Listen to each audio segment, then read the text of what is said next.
રોજ Palitana town police station તરફથી એક નવતર પ્રયોગ હાથ ધરવામાં આવ્યો, જેમાં અંડર 18ના જે બાળકો, જે માઇનોર્સ વ્હીકલ ડ્રાઈવ કરે છે તેમના માટે એક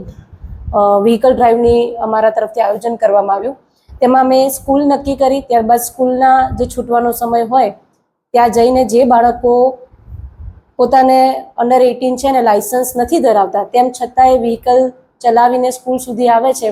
તેમને પકડીને ત્યારબાદ તેમને પોલીસ સ્ટેશન સુધી લાવવામાં આવ્યા અને તેમના માતા પિતાનો સંપર્ક કરીને માતા પિતાને પોલીસ સ્ટેશન બોલાવવામાં આવ્યા અને અમારા દ્વારા એમના માતા પિતાનું એક સેમિનારનું આયોજન કરવામાં આવ્યું, જેમાં એ લોકોને અંડર 18ના બાળકોમાં ન્યૂ એમવી એક્ટનું જે અમેન્ડમેન્ટ 2019માં થયું છે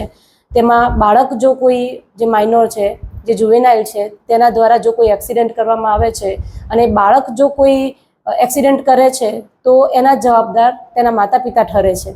તે વિશે થોડી સમજ કરવામાં આવી તથા ટ્રાફિકના નિયમોનું પાલન કરવું જોઈએ,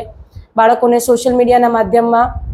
કઈ રીતે આગળ વધતા અટકાવવા જોઈએ તથા સોશિયલ મીડિયાનો દુરુપયોગ ન કરે તે માટે પ્રાથમિક ફરજ માતા પિતાની થાય છે તે વિશે થોડી સમજ કરવામાં આવી અને આ નવતર પ્રયોગનો માતા પિતા દ્વારા સારો અમને રિસ્પોન્સ મળ્યો છે અને અમે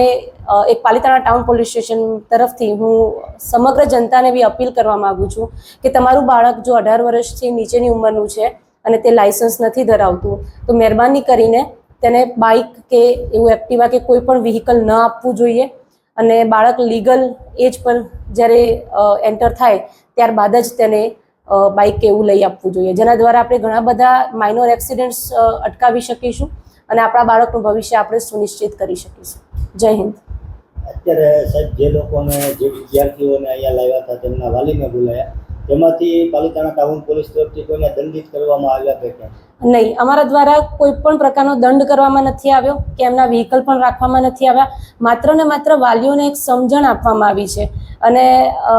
એક અલગ પ્રકારનો એક વેવ અપનાવવામાં આવ્યો કે બાળકો અને વાલીઓ સમજે, અહીં સુધી પહોંચે અને એમને ખ્યાલ આવે કે આના રિપરકશન્સ કેવા આવી શકે છે. તો એ માટે માત્ર ને માત્ર તેમને થોડું નોલેજ પૂરું પાડવામાં આવ્યું છે. આગળ કેટલા ટાઈમ સુધી પાલિતાણા ટાઉન પોલીસ તરફથી આવી યથાવત કામગીરી રહી છે? જ્યાં સુધી પાલિતાણા ટાઉનના તમામ વાલીઓ આ વાત સમજી ન જાય અને પોતાના બાળકોને બાઇક આપતા બંધ ન થાય ત્યાં સુધી અમે સક્રિય રહીશું.